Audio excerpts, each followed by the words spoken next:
Yes, I am. Nice. So Still here. we'll continue the conversation. What are some of the opportunities in STEM for the youth and for students, and why should maturs encourage their children to get into the tech space? Okay. So, we all know about social media being disruptive. I like to call it innovation. We all know that the Uber app, they don't own any taxis, but we see the effect of Uber around the world and declining the use of taxis. We all seeing, the use of less use of cash and more use of a plastic EFTPOS. And obviously that's also moving in terms of phones. What we're not seeing yet, or we are sort of aware of it, is the space technology. The opportunity, that's basically the next big thing. The thing that's currently we're all looking at the moment is AI, which is basically the software behind the robotics, is the physical manifestation of what that looks like.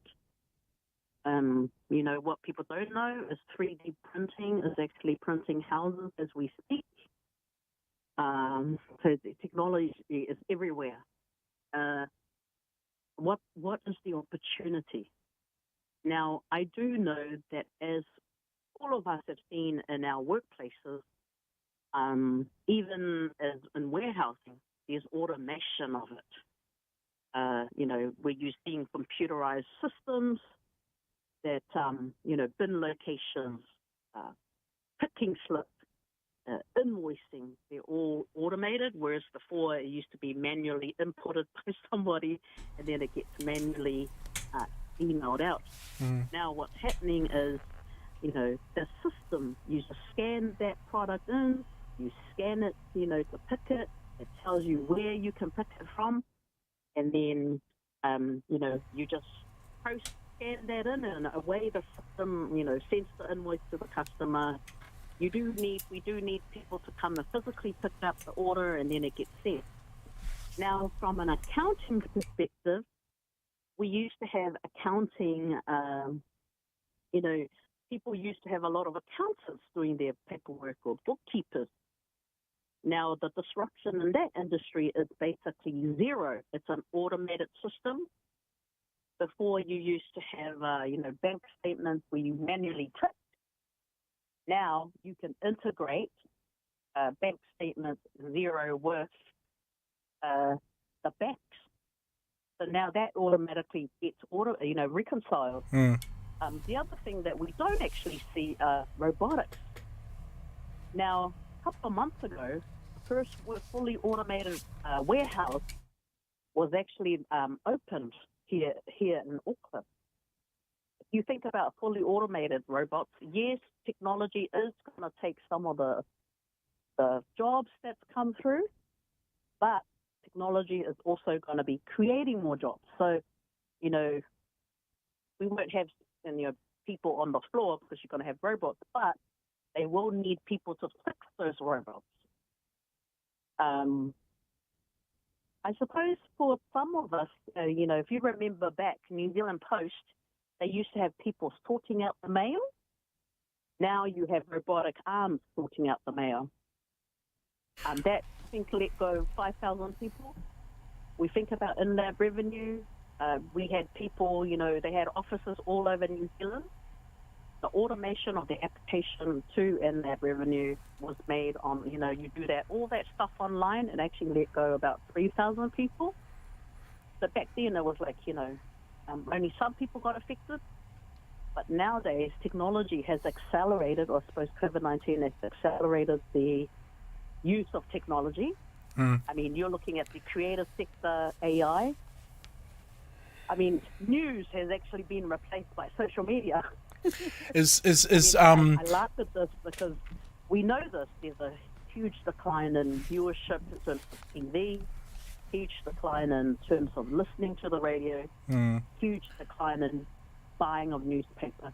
And, Because everyone's a reporter these days. yeah, and I know you. I hear you very pro with the tech side and the AI situation. Is some of the unknown stuff a bit of a concern for not only you, but I guess for our Pacifica youth as well, and newer youth? Is there some concern there with the unknown? Oh, yes, most definitely. You know, people say we need to regulate AI. It's too late. AI is already doing its own thing. Now, you can't regulate it. However, what we should be doing is, our hiapo designs, for an example.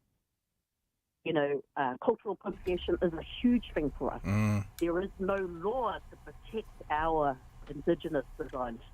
There is no law because, we're actually navigating in a Palangi system. Mm. That's a fact. So what we need to do is how do we protect what is special, what is, it's tau taonga, tau turu. How do we protect it? mm.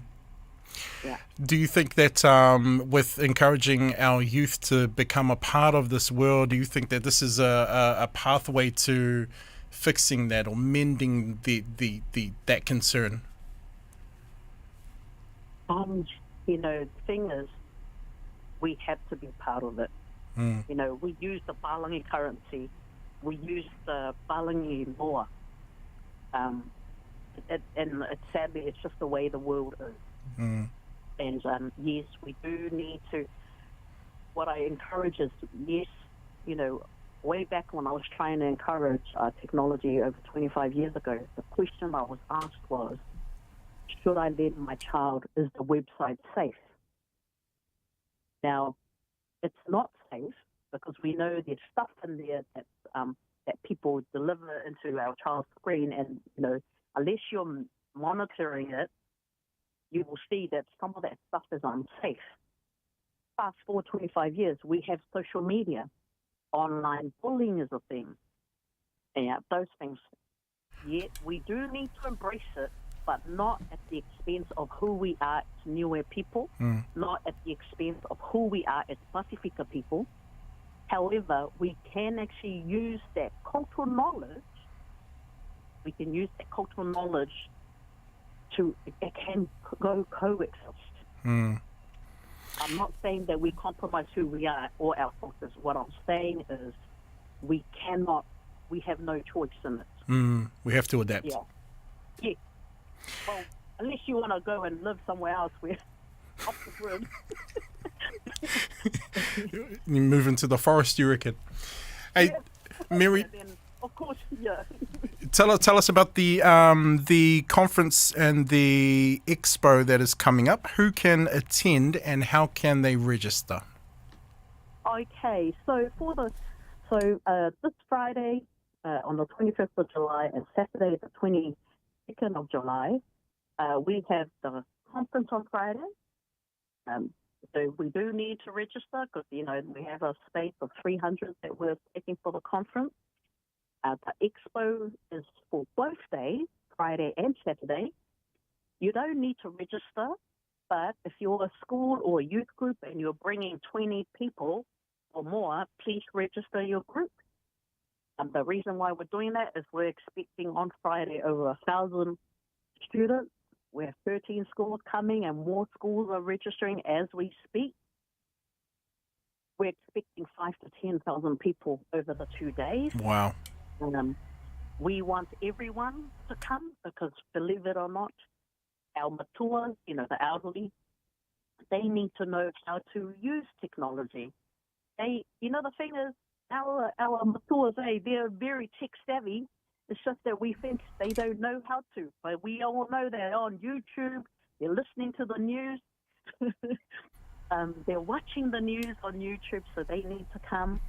Our parents need to come too because we really need to think as our parents what jobs are going to be affected by the innovation that's currently happening at a rapid rate space at the moment.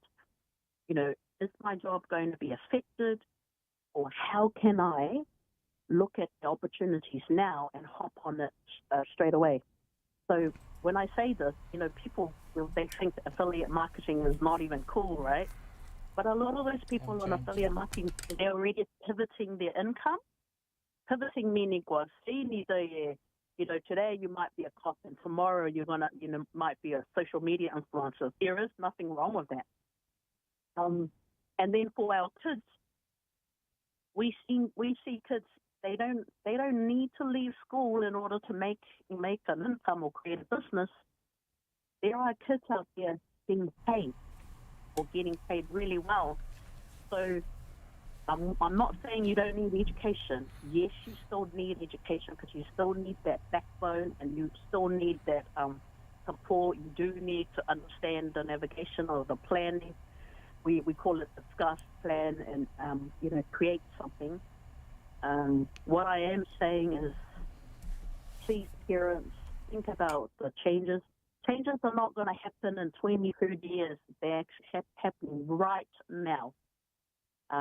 Please come. You're going to see some of the latest technology. Warner Brothers is going all out. Microsoft is going all out, and they're obviously the one who, released Minecraft and Te. Wow. HP, which is the Hewlett Packard, they're one of the biggest gamers, software. We have tertiary people, but we also did try to have our cultural, so Polynesian creative mamas are coming. They're doing te vai vai, and they're doing e-pili workshops. There's so many opportunities to see the changing scene in terms of the way technology is. Robotics are going to be on thing. Wow. We're going to come across some of the community groups that run programs like My River, Accelerating Aotearoa, South Auckland STEM. So this is all happening this coming weekend, the South Auckland STEM Expo. So both days are Friday and Saturday. Is that correct? Yes. Yeah. Yes. And is there a website that people can visit to either enroll or want to attend? Is there a website to go to? We have a form because sadly my website got hacked. Oh. One of the risks of Too much talking about AI. Well, if you look at a lot of people losing their Instagram page because there was that cryptocurrency Yes. scam. There was the Jesus scam. There was help me win a competition. That's a scam. I mean, because of technology and the hacking, you can get paid to be a hacker. What we don't want you to do is criminal activity. You can be a good hacker, and you can get into that industry. It is possible. But so where do we find that form? You can find it on the emails. We do actually have it on our South Auckland STEM Facebook group. It has been shared onto Coconut Wireless.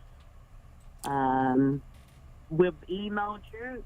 You can actually, you can message. You can actually call my number. My mobile is 0211 900 668. That number is 0211 900 668 if you want an email. Or you can actually email. Nice. Thank you, Mary Whakauilahi Mahaki, for your time, and I hope all goes well for the Expo this coming weekend, and I do agree with you. I think the matuas need to encourage the young ones to embrace the incoming future, or as you've said, the future that's here right now, in order for us to, I don't know, maintain or adapt and keep going in the future. So thank you for your time, and all the best for the Expo this weekend. Thank you very much, and wish you PMN all the best